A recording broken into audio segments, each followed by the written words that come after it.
Next, we have Lucas Margulis from LUCREATIVE. He's always had an affinity for the entertainment, fashion, cannabis, and events industry.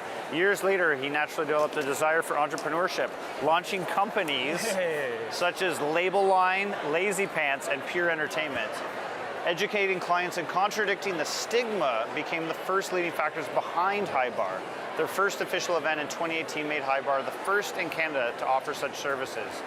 So, Mark, welcome. Good to see you again. It's great to be here. Yeah. Wild. I have so many questions. Like, bring it on. I'm happy. Stigma around cannabis. So, because I've as DJs coming from the bar scene, telling people, hey, last call at the bar, like, is that legal or not? There's always a debate, like, should you even call last call? And then kind of promoting alcohol use at public events, but then at private events, I sometimes don't want to call last call. So, like, the alcohol's, like, that's a whole conversation. But then what is some stigma you found about, like, are you working alongside beer sponsors or combating with? Like, is it like this or is it like that? So I wouldn't say we're like that. The reason is we're not trying to compete or put anybody under the bus. We're just wanting to provide an alternative option that guests already want. You know, prior to legalization of cannabis has always been at events. Just wasn't regulated, and obviously that cannabis wasn't necessarily social cannabis, so it might, cause guests to get tired, paranoid. So the stigma around cannabis is really based on what was cannabis prior to legalization, which, has some relevance to it, because cannabis can be very disruptive in an event if it's the wrong kind of cannabis.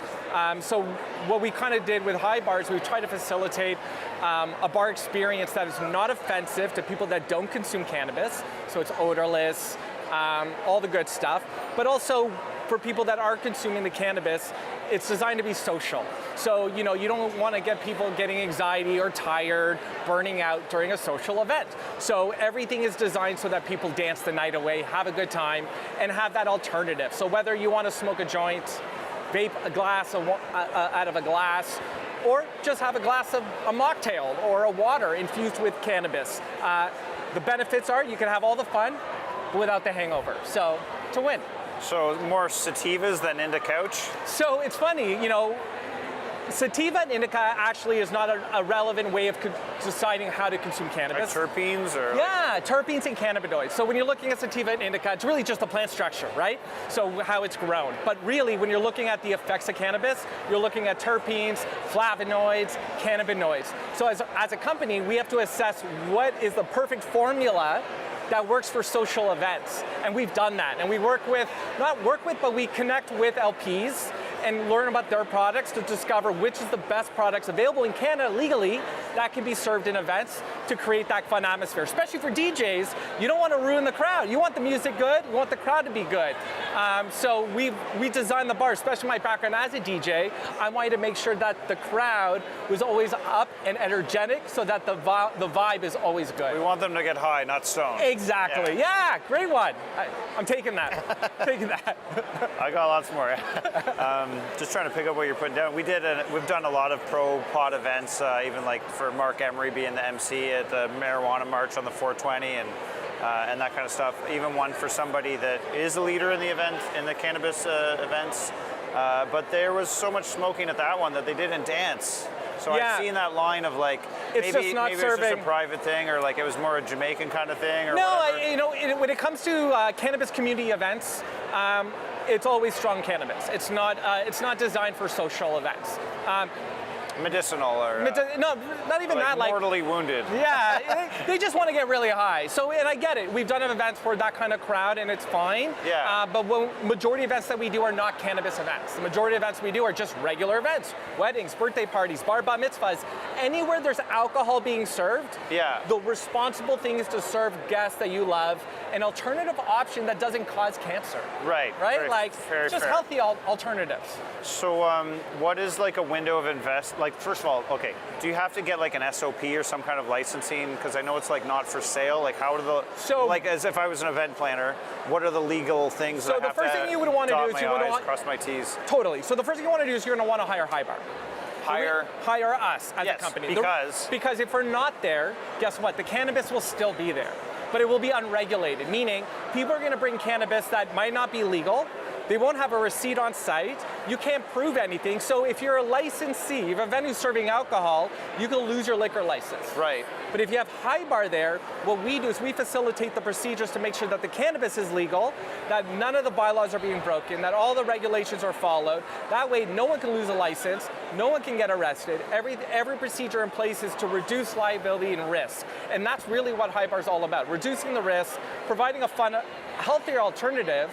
And honestly, like, everyone loves it. It's the bar that everybody wants, just might not have heard of yet.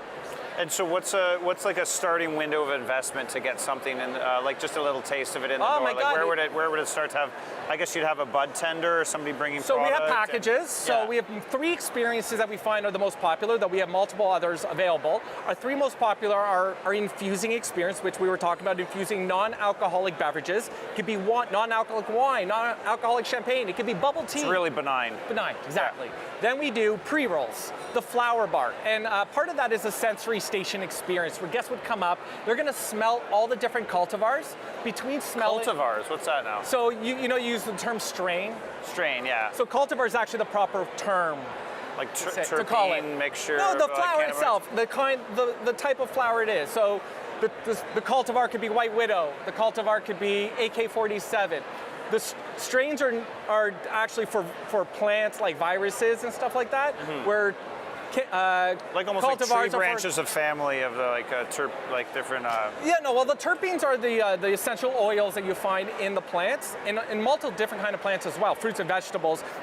So in regard to the terpenes, we focus on terpenes that don't turn people like more mellow. We want like limonene, for example, that gives people a little more energy. Like citrusy lemon. Yeah. So that's my jam. It's my jam. I'm growing White Widow right now, and Right it on. smells like pine sol. It's fucking epic. Love it. So you're combining the cannabinoids, the terpenes, all those will give a certain effect, and that causes a great outcome for a social setting, versus what you saw was probably just the strongest, most popular cannabis sold in the dispensaries being given out for marketing purposes, right? Yeah. That will not work in a social setting. Yeah, we did the consumption lines for that Kind magazine at Cabana. Yeah, we were there. Yeah, I saw you guys there. Yeah.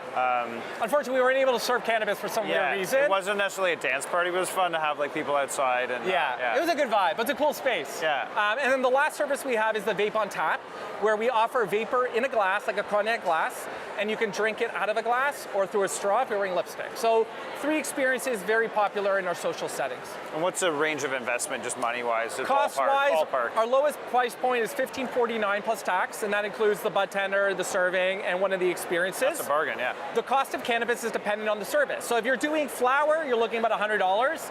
If you're looking at drinks, it's about $1 a drink. That's it, $1 a drink, man. How much is an alcoholic beverage, right? Yeah, there's... and then in regard to the Vape on Tap, for the entire night, about $30.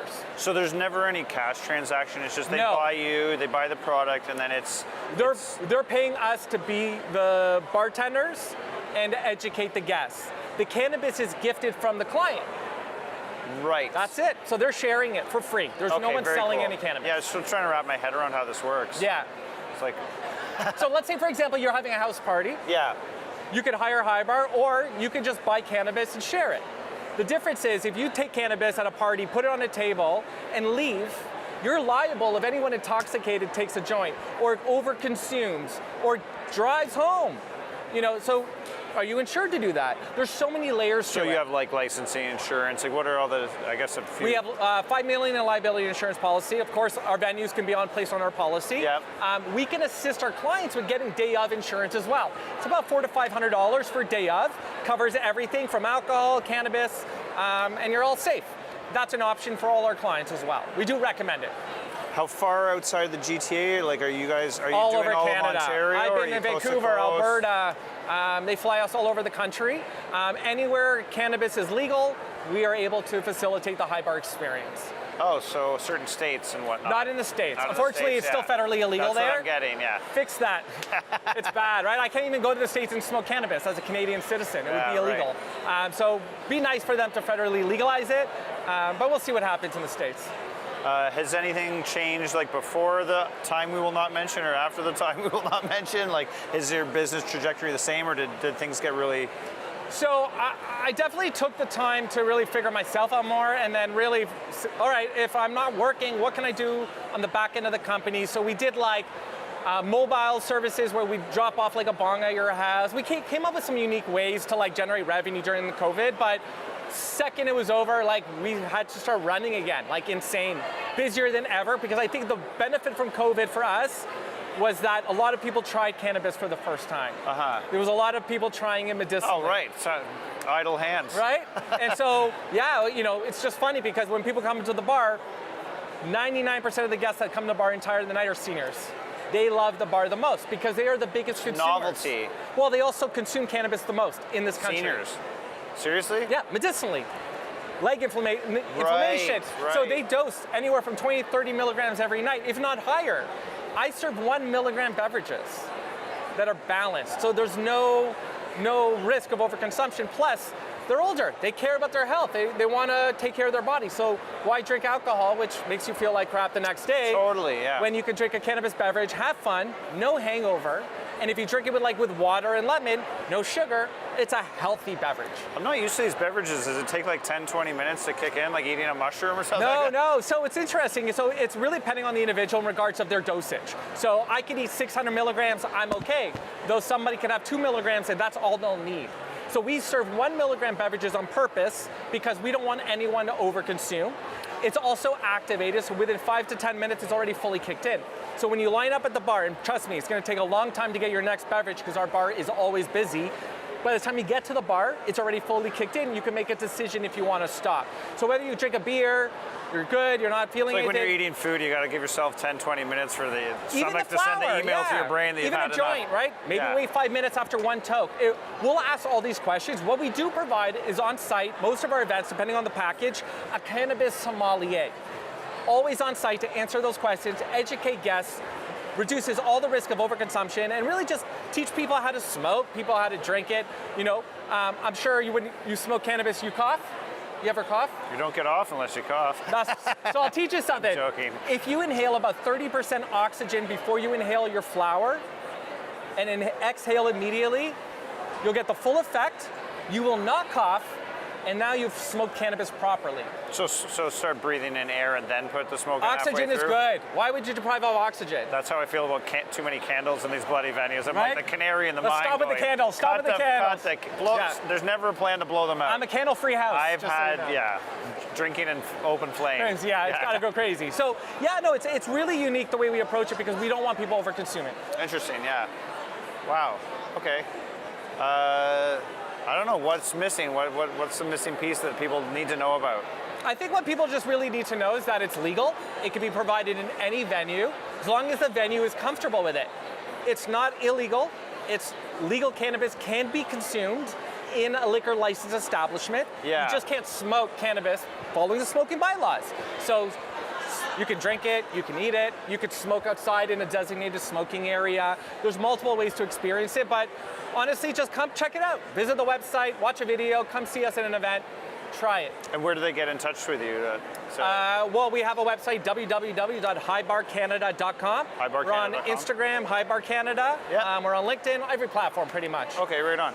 Have you seen any obstacles from like venues? Because I know I was at one at the weekend. It just says, you know, obviously maybe they're a bit more church-going conservative folks, but it says no cannabis to be consumed on the property. Yeah, so like people step off property. I think it's a ridiculous thing to say because I guess each client could just put their fist down and say, no venue, we're spending 50 grand here, and we'll decide what the rules are on our day. Or... Well, the venue could decide they don't want someone in, they don't have to let them in. It's a private venue, it's their choice. What I will say is that if the venue tells the client they're not allowed to have cannabis there because it's illegal, that's not true and that's false information. Oh, What you cannot do is you cannot smoke cannabis in a public space, right? So you have to make it a private space? Or smoke where you're smoking cigarettes on the sidewalk. Treat it like a cigarette in regards of how you're consuming it, right? But there's so many different rules depending in the city. So we did a wedding in Markham at the Hilton where the bylaws state you cannot smoke cannabis anywhere but your private residence. So we know all the laws. We will make sure that as a client, we facilitate the experiences based on what is allowed or what is not allowed, and we go from there. We'll establish that for you, no risk. I want to do some events with you guys. I can't wait to work with you. Your music combined with our bar, it's going to be a fucking party. Absolute pleasure to see you again, man. too, yeah, man. thanks for coming Thanks out. for having me. Yeah. All the best.